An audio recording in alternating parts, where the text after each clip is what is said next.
انسان سے شرم، حیا، عصمت و عفت، اس کے سارے تصورات کو ختم کر دیا جائے، انسان کو حیوان بنا دیا جائے۔ ایک کتے کو شہوت ہے، جو کتیا مل جائے، چاہے اس کی ماں ہو چاہے اس کی بیٹی ہو، اس سے اس کو استفادہ کر لے گا۔ یہ انسانوں نے کیا قدریں لگا رکھی ہیں، ماں، بیٹی، بہن، بیوی، کیا فرق ہے ان میں؟ عورت ہے وہ بھی عورت ہے، یہ بھی عورت ہے۔ اور خاندانی نظام کی جڑیں کھود ڈالی جائیں، گویا کہ انسان حیوان بن جائے۔ اور یہ نوٹ کر لیجئے پلیز کہ یہود کی جو ایک تو کتاب ہے تورات، ایک ہے تالمود۔ تالمود ان کی فقہ کی کتاب ہے۔ تالمود کی تعلیم یہ ہے کہ یہ باقی جتنے انسان ہیں، اصل انسان تو صرف ہم یہودی ہیں، یہ باقی جتنے انسان ہیں گوئمز، اور ان کے لیے دوسرا لفظ ہے جینٹائلز، یہ اصل میں انسان نما حیوان ہیں، انسان نما حیوان۔ اور جبکہ انسان کا حق ہے حیوان کو استعمال کرنا، ایکسپلائٹ کرنا۔ گھوڑے کو ٹانگے میں بگی میں باندھتے ہیں کہ نہیں، اور بیل کو آپ اپنے ہل میں جوتتے ہیں، اسی طرح ہمارا حق ہے تمام انسانوں کو ان کا خون چوسنا، انہیں ایکسپلائٹ کرنا، انہیں استعمال کرنا۔ اور اس کے لیے بہترین طریقہ یہ ہے کہ انہیں واقعتاً حیوان بنا دیا جائے، انسانی اقدار ان سے چھین لی جائے۔ حیوان بنیں گے تو پھر کام کریں گے ہماری مرضی کے مطابق۔ یہ انتقام یہ لوگ یورپ سے اور امریکہ سے، عیسائیوں سے بھرپور طریقے پر لے چکے ہیں۔ شرم اور حیا نام کی کوئی شے نہیں رہی، عصمت و عفت کا کوئی حساب نہیں، کوئی ذکر ہی نہیں۔ اور گواہیاں کیا ہے؟ پریزیڈنٹ کلنٹن نے کہا تھا 2 سال پہلے یا 3 سال پہلے، وہ جو ان کی اینول سپیچ ہوتی ہے، state of the union address, اس نے کہا تھا عنقریب ہماری قوم کی اکثریت حرام زادوں پر مشتمل ہوگی۔ یہ حرام زادے کا لفظ میں نے ترجمہ کیا ہے born without any wedlock. ایک تو ہوتا ہے ایک مرد اور عورت کی شادی ہوئی ہے، نکاح ہوا ہے، پھیرے پڑے، کچھ بھی ہوا ہے، لیکن اعلانیہ طور پر وہ اب شوہر اور بیوی کی حیثیت سے ہے، تو ان کی اولاد ہو رہی ہے، جائز اولاد ہے۔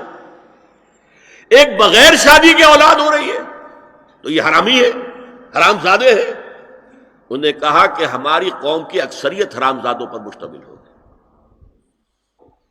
ہومو سیکشولیٹی، لیسبینز، گیز، اور بالکل ڈکلیئر کرتے ہیں، پادری ڈکلیئر کرتا ہے میں گے ہوں، سینیٹر ڈکلیئر کرتا ہے میں گے ہوں، انہیں کوئی شرم ہی نہیں، اس کے اندر کوئی حجاب نہیں، اعتراف کرنے کے اندر کہیں بھی کسی طرح کی رکاوٹ نہیں، ہچکچاہٹ ہی نہیں۔ جنسی لذت ہر طریقے سے حاصل کی جا سکتی ہے۔ زنا بالرضا ہو تو کوئی جرم ہے ہی نہیں، ہاں زنا بالجبر ہو تو جرم ہے۔ کہ یہ مغرب یہودیوں کی سازش کے تحت اور امریکہ کی عظیم قوت کو استعمال کرتے ہوئے، سول سپریم پاور آن ارتھ، آج یہ ہمارے گرد گھیرا تنگ کرتے چلے آ رہے ہیں کہ ہمارا معاشرتی نظام بھی تلپٹ ہو جائے، درہم برہم ہو جائے، ہماری اقدار بھی ختم ہو جائیں، ہمارے ہاں بھی عورت اور مرد بالکل برابر ہونے کے مدعی ہو کر میدان میں آ جائیں، عورت مرد بن جائے، مرد عورت بن جائے، مردوں کی شادیاں ہو جائیں کہ ایک مرد شوہر اور ایک مرد بیوی، اور رجسٹر ہو جائے شادی۔ لیسبینز کی شادیاں ہو جائیں کہ ایک عورت شوہر ایک عورت بیوی، اور رجسٹر ہو جائے شادی۔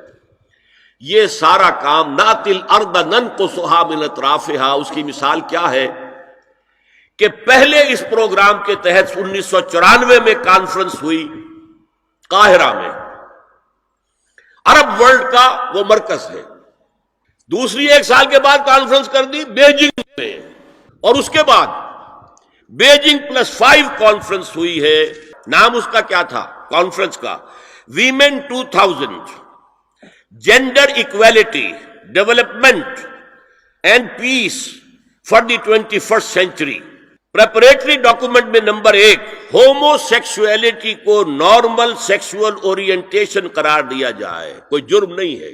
مرد مرد سے شہوت رانی کرے، عمل قوم لوط، ایک شخص جو ہے عورت سے اپنی خواہش پوری کرنا چاہتا ہے، ایک مرد سے کرنا چاہتا ہے، تمہیں کیا اعتراض ہے؟ عورتیں گھر کا کام کاج کرنے سے انکار کر دیں یا اس پر ویج طلب کریں، مزدوری دو ہمیں، محنت دو تب ہم کام کریں گے۔ یہ چولہا جھونکنا، یہ روٹی پکانا، برتن دھونا، یہ اس کے لیے ہمیں اجرت چاہیے، لیبر چاہیے۔ نمبر 4، عورت حمل اور وضع حمل کی جو تکلیف برداشت کرے اس پر بھی شوہر سے اجرت لے۔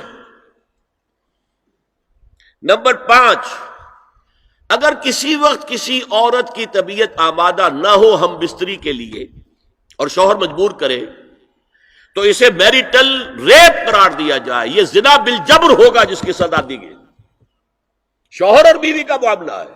نمبر 6، پروسٹیٹیوشن کو ایک باعزت پیشہ مانا جائے اور ان کو پروسٹیٹیوٹس نہ کہا جائے بلکہ سیکس ورکرز، سیکسول ورکرز۔ 7، وراثت اور طلاق میں بالکل برابری، کوئی فرق نہیں۔ اب یہ خاص چیز تو معلوم ہوتا ہے کہ اسلام ہی کو ہدف بنا کر انہوں نے ایجنڈے میں شامل کیا ہے۔ اگر شوہر اور بیوی کے درمیان اعتماد نہ ہو، شوہر کو یہ یقین نہ ہو کہ میں جب باہر جاتا ہوں میری بیوی کیا کرتی ہے، اور بیویوں کو یہ یقین نہ ہو کہ میرا شوہر جب باہر جاتا ہے تو کیا کرتا ہے، اگر بد اعتمادی ہو جائے، اگر شوہر کی نگاہ میں کوئی اور عورت جو ہے وہ آ گئی ہے، کھب گئی ہے، اب اس کی توجہ اپنی بیوی پر سے ہٹ جائے گی، اسے خواب میں وہی آئے گی، یہ بانڈ آف لو کمزور ہوگی۔ اگر باپ کو یہ یقین نہ ہو کہ یہ اولاد میری ہی ہے تو وہ خاندان کا ادارہ دراڑیں پڑ گئی۔ لہذا اس خاندان کے ادارے کو مضبوط رکھنے کے لیے سب سے اہم کام کیا ہے کہ جتنی بھی سیکشول اٹریکشن ہے یہ دو صنفوں میں، مرد اور عورت، یہ سینٹرڈ رہے، مرکوز رہے شوہر اور بیوی کے درمیان، انتشار نہ ہو، نگاہ ادھر سے ادھر نہ جائے، بلکہ ان کی پوری توجہ، آپس میں اعتماد ہو، آپس میں محبت ہو۔